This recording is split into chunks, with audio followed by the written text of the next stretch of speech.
Alright, hello students, welcome to another lecture video for ComSci 137, Data Communications and Networking. So we are now in chapter 6 of our textbook, and we finished the previous chapter on transmission or conversion to analog signals. I have here an illustration of somehow a summary of what we've discussed so far in the physical layer. This is an old picture I took before. So in data communications, we have digital data and analog data. So we have voice and sounds, and we need to convert them into transmittable form because certain transmission medium require or can support a particular type of signal. So we can convert the digital data to digital signal if we have a digital transmission system, wherein we discuss different techniques like NRZ, AMI, Manchester, which is for baseband, or we can convert them, the digital data, to analog signal using techniques like ASK, PSK, FSK, and QAM. Of course, we have other approaches also for analog data, which we can actually use, let's say PCM here, if you want to convert the analog data to digital signal, or we can do some amplitude modulation or frequency modulation, phase modulation. So these are for analog data. So today we're going to look at the link bandwidth utilization. Now these signals, as we've discussed, will require bandwidth to be able to be transmitted across the link, but most links actually have higher bandwidth, and we want to efficiently utilize those the high capacity link. So how are we going to do that? So that will be the topic for this chapter. So let's get started. At the end of this chapter, you should be able to differentiate multiplexing from spreading. Multiplexing is more on efficiency, spreading is more on security. And second objective, you should be able to describe the operations of different multiplexing techniques like frequency division multiplexing, wavelength division multiplexing, synchronous time division multiplexing, and statistical time division multiplexing. And you should also be able to cover or to describe the difference or how FHSS, frequency hopping spread spectrum, and direct sequence spread spectrum, which are examples of spreading techniques. In this video, we are going to focus on the multiplexing part. Okay, so what's the difference between multiplexing and spreading? Multiplexing combines several channels into one. As I mentioned, our signals require some bandwidth, and before we transmit them to the transmission channel, the transmission channel has a certain capacity which is actually larger than the bandwidth of the signal. So what we can do is to combine several signals, okay, to make efficient use of the link. And spreading is more on for privacy and anti-jamming, and this is actually used in wireless networks.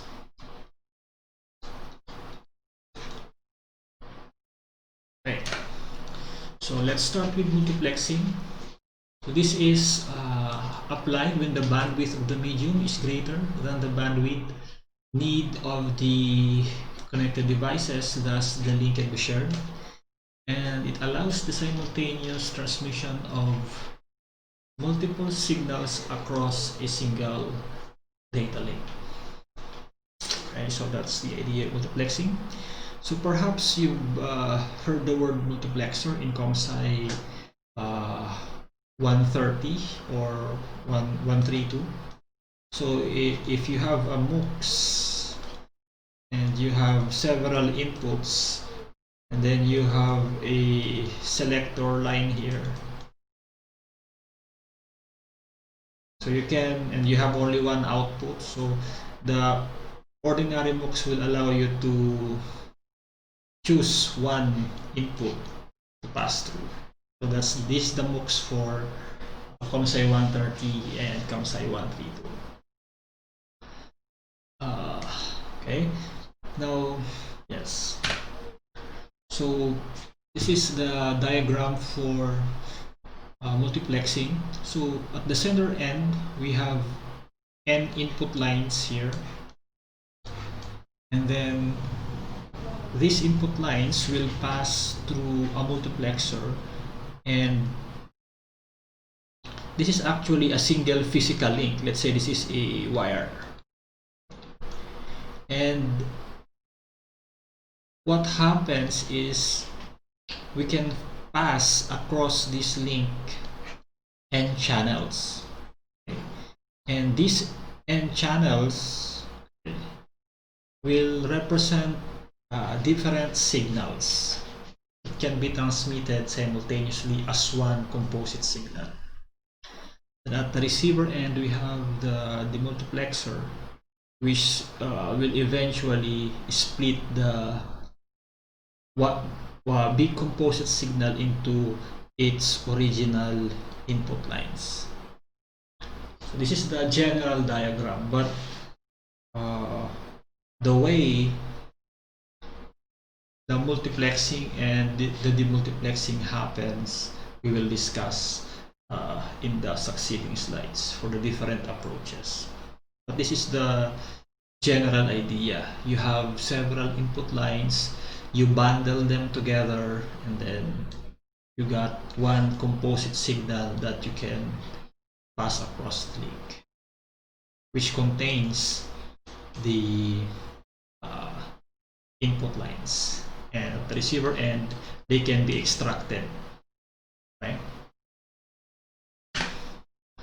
So the first one is called frequency division multiplexing. So the idea of frequency division multiplexing, this is for analog signal, is you divide the link, into separate channels that represent the inputs, the input signals, right? So if this is the link, let's say this is the link, the total bandwidth of the link is this one, but since the bandwidth of the signals here is only this the width of each signal here, then they can use the link simultaneously, right? So we have a link with a large bandwidth, and we have a small bandwidth signal. Then we can bundle them together and allow them to travel the link, right? Now if our link bandwidth is only this size, then only one channel can pass, or only one input line can pass. But since we have a bigger link bandwidth for the link, we can assign channels for each input. That's the idea of a frequency division multiplexing. So this is centered around some center frequency that we discussed in the previous chapter. So this is how it's implemented. So these are the inputs, okay? And so these are the baseband analog signals. Then we're going to have a carrier frequency, and then the modulator. So we have again the modulator. Remember our so this is actually since this is frequency modulation technique, right? So you identify a center frequency which is generated by an oscillator, and then you multiply the signal, and then you get this new signal which will be composed to generate this final signal that will be transmitted across the link. And embedded in this signal are the three inputs which can be extracted at the receiver end. So that's the idea. So this is the receiver end. It will receive the signal, and here we're going to have some filters that will allow us to extract the different components, and then we have the demodulator, and we retrieve now the original baseband analog signals that was transmitted from the sender.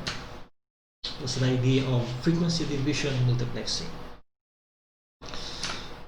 Examples. Okay. So assume that a voice channel occupies a bandwidth of 4 kilohertz. We need to combine 3 voice channels into a link with a bandwidth of 12 kilohertz from 20 to 32 kilohertz. Show the configuration using the frequency domain and assume there are no guard bands. Guard bands are used to separate the different signals. Right? Now let's try to solve this problem. So we are asked to show the configuration for this problem. And how will it look? Solution is to shift, which means to modulate each of the 3 voice channels to a different bandwidth. We use the 20 to 24. So remember that the bandwidth of the voice channel is 4 kilohertz, and it starts with the bandwidth of the link starts with 20 to 32. Then what we can do is to use 20 to 24 for the first channel, 24 to 28 for the second channel, and 28 to 32 for the third one, and then we combine them. That will be the configuration, and this is how it will look like. So let's say we have telephones here, and of course the bandwidth is 4 kilohertz. So remember that the bandwidth starts with 0. Then we use a modulator to shift the signal. So this is the bandwidth of the link, and we use this for the first and the second and the third. We add them and we have this signal. So this will be transmitted across the higher bandwidth link, and at the receiver end we're going to have some band pass filter which will extract the different signals included in that one big signal, and we now have the individual signals. Okay. So this is actually how the telephone system works, because instead of having lines, right, multiple lines, multiple links with just 4 kilohertz bandwidth, why not, since you're setting up an infrastructure, why not set up a, let's say, a fiber optic cable which has a very large bandwidth, and you can transmit multiple calls in that particular fiber optic cable. Okay, so it's more of efficiency. Example 2, 5 channels, each with a 100 kilohertz bandwidth, are to be multiplexed together.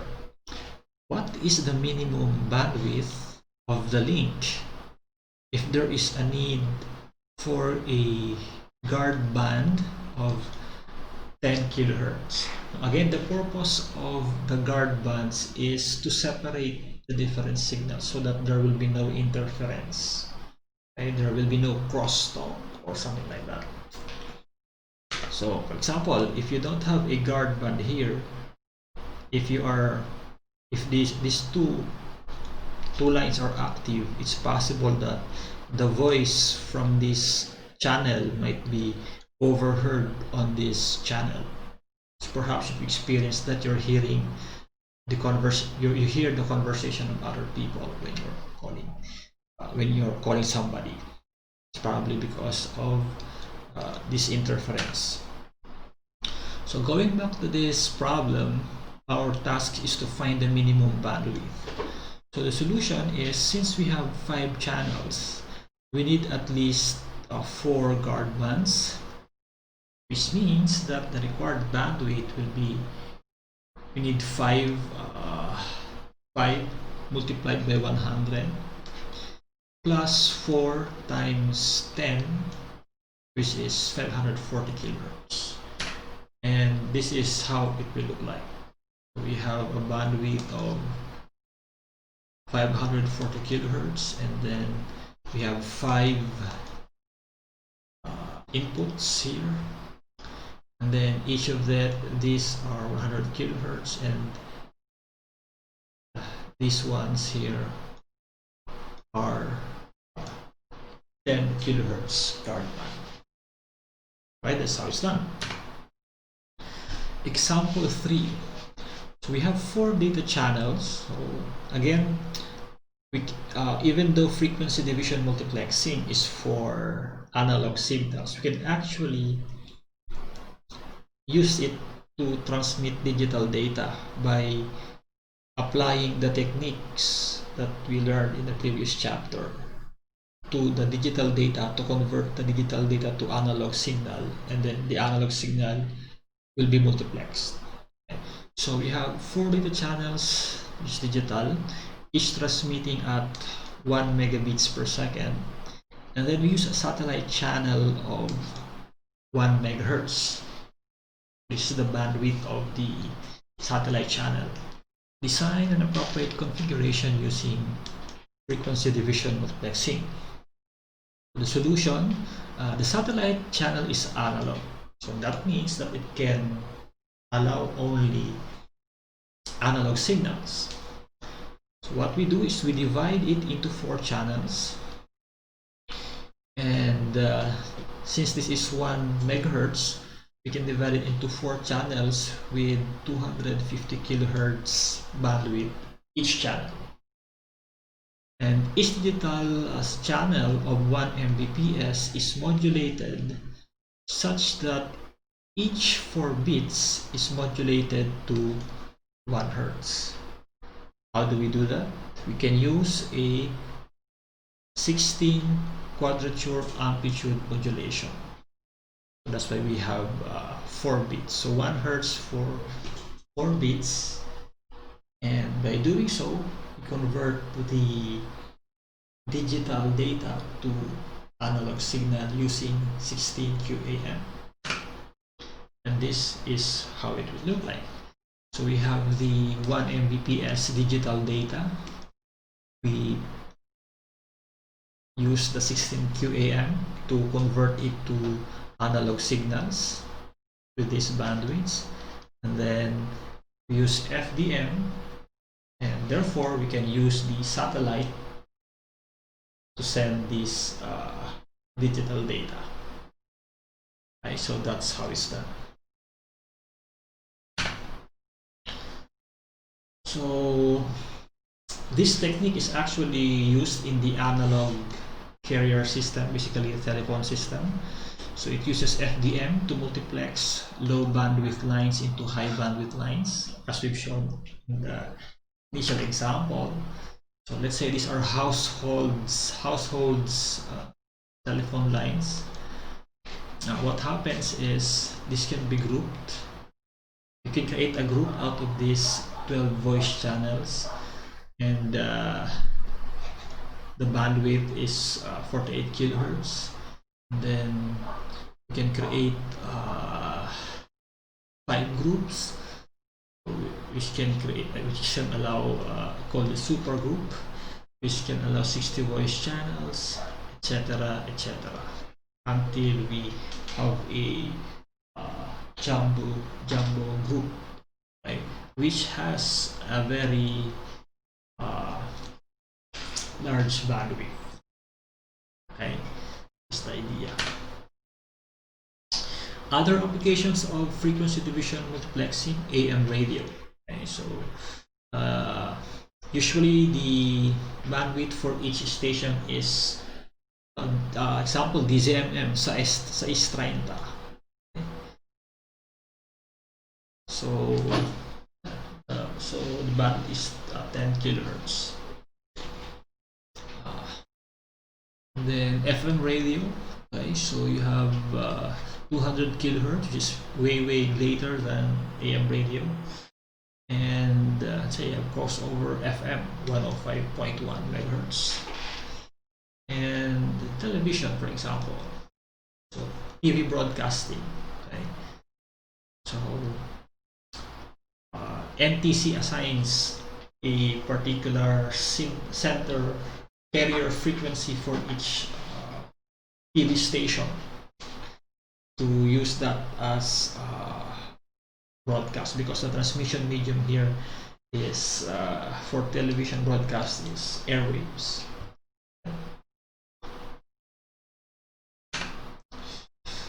Okay, so we're done with frequency division multiplexing. Let's move on to wavelength division multiplexing. So again, it's basically what you do is to use the properties of the waves. So since this wavelength, so it has something to do with fiber optic cable lines. So it's analog and it uses fiber optic cable. So the multiplexer, we can use prism for that, for the multiplexer in the multiplexer. So we have light here of different wavelengths. We pass them to a multiplexer with a prism, and we have the signal here, and then this is a fiber optic cable, and at the receiver end you have a demultiplexer, which will be able to retrieve the original signals. Very straightforward.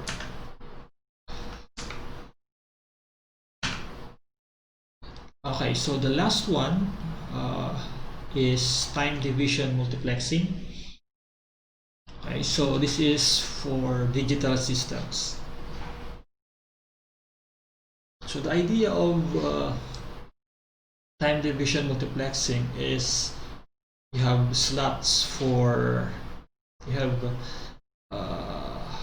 specific slots for the input signals. So this slot is reserved for input signal 1, this slot is reserved for slot signal 2, etc., etc. And this is transmitted as a frame, which we will see later. And this is the data flow, and at the receiver end the demultiplexer will be able to extract the different digital signals. Okay, so there are actually two types of time division multiplexing. The first one is called synchronous time division multiplexing, which means that there should be some form of synchronization between the sender and the receiver. So how does it look like? So we have here data are taken from each line every t seconds. So this is the sampling time. Okay. And then each frame, so we have a definition of frame here, is three time slots. So since we have three input signals here, we'll have three time slots. So let's look at the first frame, which would represent this block. So the first frame will have A1, then B1, then C1. So this will be the first frame. So each frame is three time slots. So for this set of data, we have three frames. And then each time slot duration is T over 3. So we have this time slot here, same as the timing here, duration. And then the duration, so this is called the frame duration. So this is called the frame duration. This is T, and then this slot duration is T over 3. Okay. So the data rate of the link, so we are now talking about data rate here. Right? So in the previous, in the frequency division multiplexing, we were talking about bandwidth. Right? Here we're now talking about bit rate. Okay? So the data rate of the link is n times faster, and the duration is n times shorter, where n is the number of lines. Okay. Now the question is, what if the data rates of the inputs are different? So we assume here that the data rates here are the same. Okay? But it's possible that if we have different sources, they may have different data rates. So how do we solve that problem in synchronous time division multiplexing? Okay. Because this is somehow the main requirement for synchronous time division multiplexing. So if the data rates of the inputs are different, there are three techniques. We can have multi-level multiplexing, wherein the data rate of the input is a multiple of other inputs. Second is multiple slot allocation, more than one slot per input. And the last one is pulse stuffing, wherein we add dummy bits to lower the data rate of inputs. And we also have framing bits, which allows for synchronization. So remember that the receiver end needs to distinguish a frame, because within the frame you have the actual slots. So how does the receiver identify a frame? So there should be some framing bits to allow for synchronization.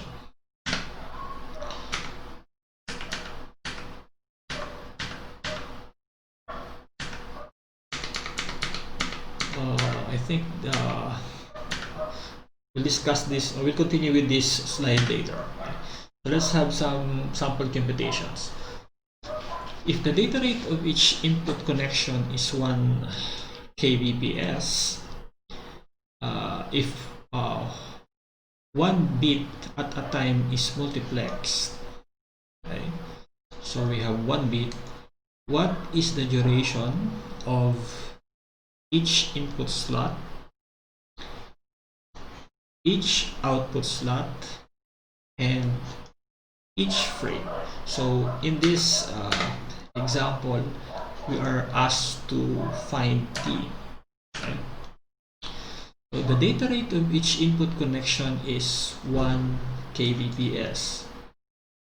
So given that the bit duration is computed as 1 over 1000, which is therefore 1 millisecond.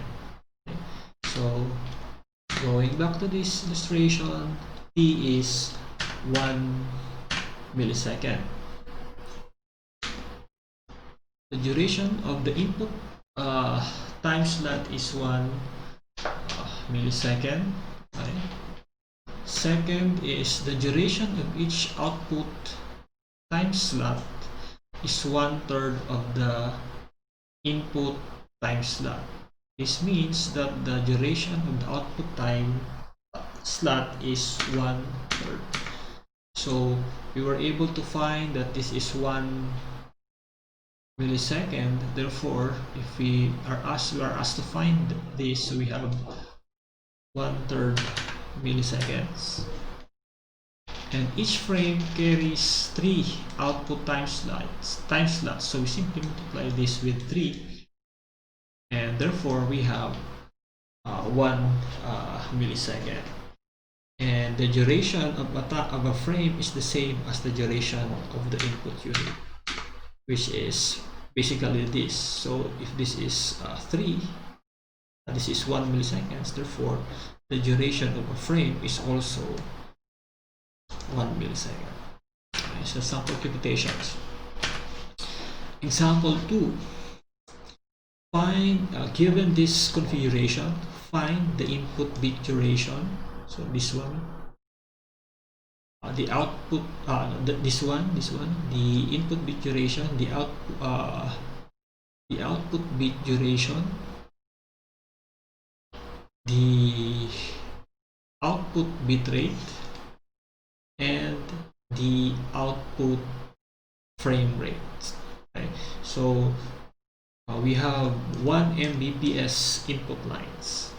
Okay, so this is 1 1 1 0 0 1 1 0 0. Then we have 1 1 0 0 0 0. So you get the idea. So we have 5 frames. Okay, so let's first compute the input duration. So how do we solve that? The input duration is the inverse of the bit rate. So we simply, since we have a 1 Mbps, therefore the input bit duration is 1 microsecond. So if we're going to draw this, this is the t, which is 1 microsecond. B, the output bit duration is 1/4 of the input bit duration. So since there are 4 inputs, so we simply divide 1 microsecond divided by 4. So the output bit duration is 1/4 microseconds, 0.25 microsecond. The output bit rate is the inverse of the output bit duration. So we simply reverse that. So 1/4 microseconds, which gives us the output bit rate of 4 Mbps. Okay? So this can also be deduced from the fact that the output rate is 4 times as fast as any input rate. Okay, so the output rate is 4 times 1 Mbps, so we have 4 Mbps for the output bit rate. So that means that this link here is 4 Mbps. This is the bit rate. Okay. And the last one, we are asked to find the output frame rate. The frame rate is always the same as the input rate. So the frame rate is 1 million frames per second. Okay, because we are sending 4 bits in each frame, we can verify the result of the equation by multiplying the frame rate by the number of bits per frame. Okay, so that is an example computation for synchronous time division multiplexing. So this was discussed earlier. Let's go over each item. So in the multi-level multiplexing, you notice that we have 40, 40, 40 here, but we have two links which has a bit rate of 20 kbps. So what we can do is we can multiplex this 2020 into a 40 kbps to get a 160 kbps. So that's multi-level. So first level, second level. The other one is multiple slot allocation. So more than one slot per input. So we have 25 here, we have 25 kbps here. So the idea is we use two slots for the 50 kbps. Okay. So although it's I have different color here, so okay.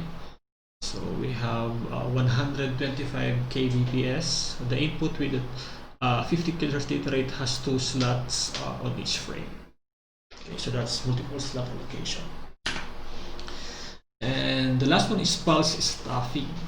So you add dummy bits to lower data rate input lines. So we have 40 kbps, 50 kbps, and we have one input line with a lower data rate.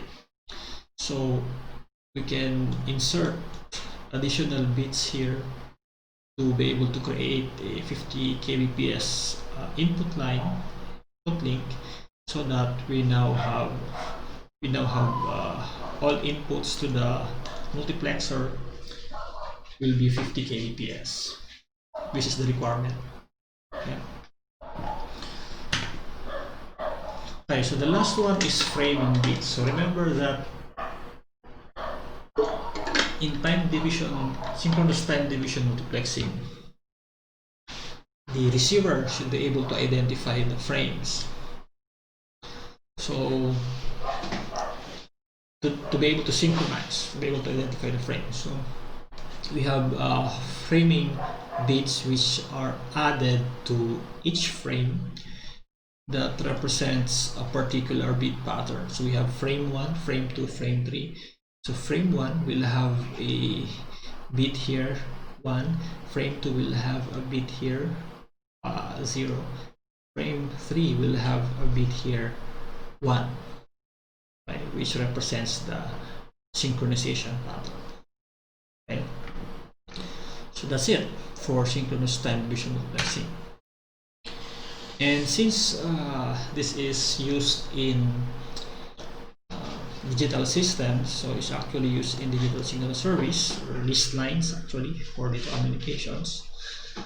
So they have a hierarchy, DS0, so 24 input lines, capacity of 64 kbps, and then a lot of DS1. So TDM is the one used here.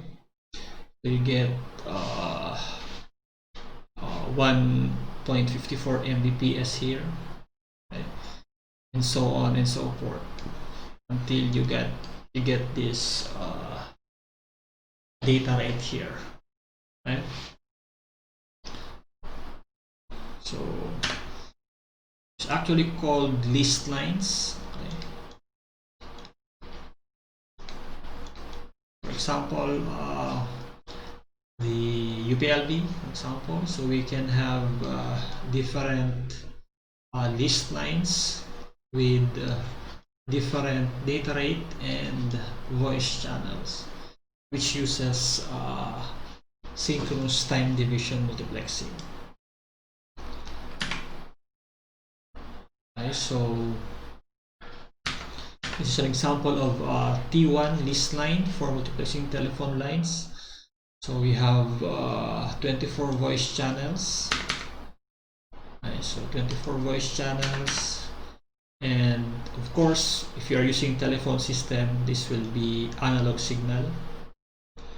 Then this one, although time division multiplexing is used for digital transmission or used to transmit digital data, it can also be used to transmit analog data like phone calls. Okay? So of course, again, the same technique that we used last time. The input analog signal voice basically will be fed into a pulse code modulator, which will sample the voice data 800 samples per second. Recall that the sampling rate should be twice the bandwidth in the previous chapter. So if the bandwidth of the voice channel is 4 kilohertz, then you need to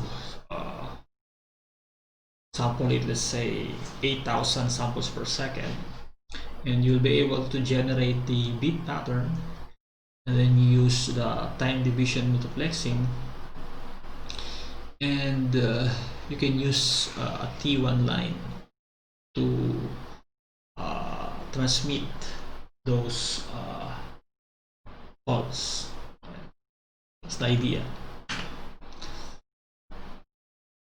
So we also have so you look at the frame structure, right? So we have this frames. One example, you have this frames for the T1 line, and what is the size of the frame? The size of the frame is 193 bits, and you have inside this you have the channels, okay, and then you have a 1-bit marker here. So you have 8,000 frames, okay, and you get this data rate.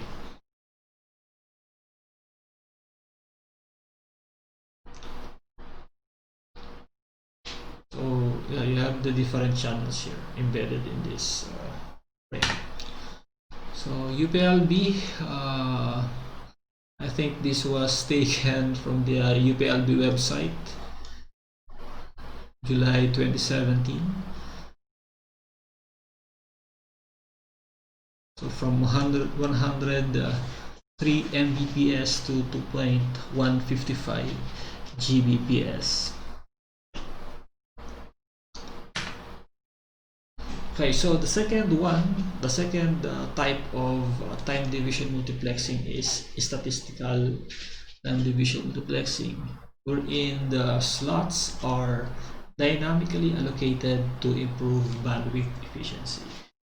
So unlike in the synchronous TDM, wherein you have a fixed slot, even though an input channel is not sending anything, a slot for the channel is still reserved for in the frame. Okay. So what are the properties of statistical TDM? The number of slots in each frame is less than the number of input lines. We have an address field. Okay. Address field is needed in each frame because we don't have a fixed slot for each input channel or input line. We need to be able to tell who's the owner of this particular slot. So we need to have an address field for that. Data size to address size ratio must be reasonable for efficiency. So size to address ratio. So that means that, okay, we're using an address field. The address field should not be too big such that it's bigger than the actual data contained in the slot. Right?